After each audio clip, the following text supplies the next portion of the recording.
एक ऐसा भी दिन आएगा जब हमारे इस प्यारे धरती पर आखिरी दिन होगा। और वह कब? आज से बिलियन सालों बाद, जब हमारा सूर्य हमारे प्यारे धरती को निगल लेगा।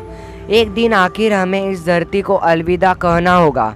प्रसिद्ध खगोल शास्त्री कार्ल सैगन कहते हैं कि हमें 2 प्लैनेट स्पीसीज बनना ही पड़ेगा, क्योंकि धरती पर जीवन इतना कीमती है कि हमें कम से कम एक ग्रह पर तो हमारी बस्तियाँ बसानी पड़ेगी। और इसी में जो सबसे बड़ा चैलेंज है, एक प्रोपल्शन सिस्टम। आज के केमिकल रॉकेट की तुलना करें तो उन्हें 70,000 साल लगेंगे हमारे पास के सितारे तक पहुंचने के लिए, जो है प्रॉक्सिमा सेंटोरी। तो आज हम ऐसे प्रोपल्शन सिस्टम की बात करेंगे जो हमें फ्यूचर में इंटरस्टेलर ट्रैवल करने में सक्षम बना सकती है। Number 1, ion engines. साधारण रॉकेट इंजिन्स की बात करें तो मिलियंस ऑफ पाउंड फ्यूल को जलाया जाता है एक थ्रस्ट प्रदान करने के लिए, लेकिन परेशानी यह है कि वह सिर्फ कुछ ही मिनटों के लिए जलता है।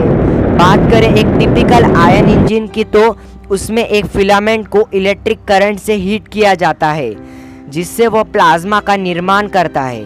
प्लाज्मा यानी आयोनाइज्ड पार्टिकल्स। और ख़ास बात यह है कि यह टेक्निक से हम एक रॉकेट को कई सालों के लिए ऑपरेट कर सकते हैं। नासा का एनस्टार आयन थ्रस्टर जो 1998 में लॉन्च किया गया था, उसने 678 डेज तक फायर्ड होकर एक नया रिकॉर्ड हासिल किया।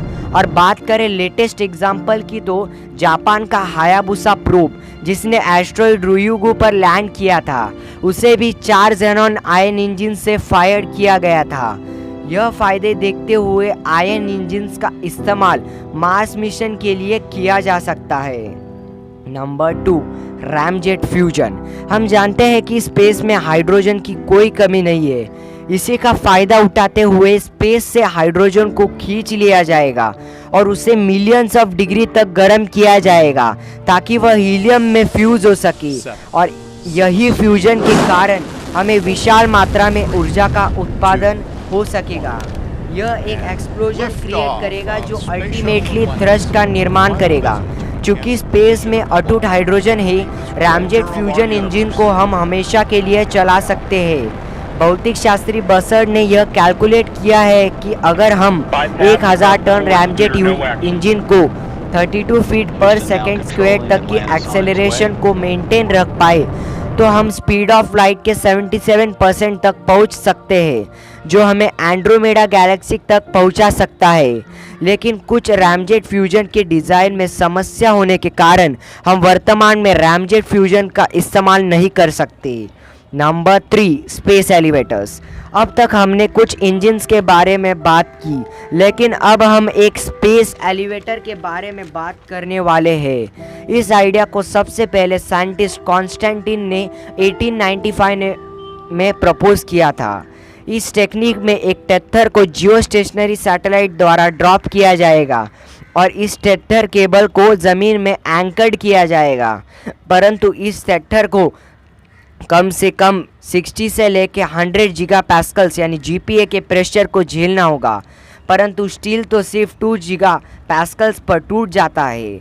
तो वैज्ञानिकों को ऐसा पदार्थ चाहिए था जो इस प्रेशर को झेल सके।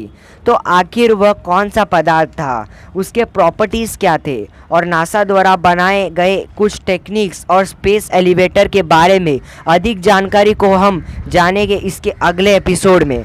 और मेरे प्यारे बुक्स रीडर्स, जिन्हें साइंस रिलेटेड किताबें पढ़ना पसंद है, उनके लिए मेरी तरफ से एक गिफ्ट। मैंने डिस्क्रिप्शन में स्टीफन हॉकिंग एवं मिचियो काकू के कुछ प्रसिद्ध बुक का लिंक दिया है।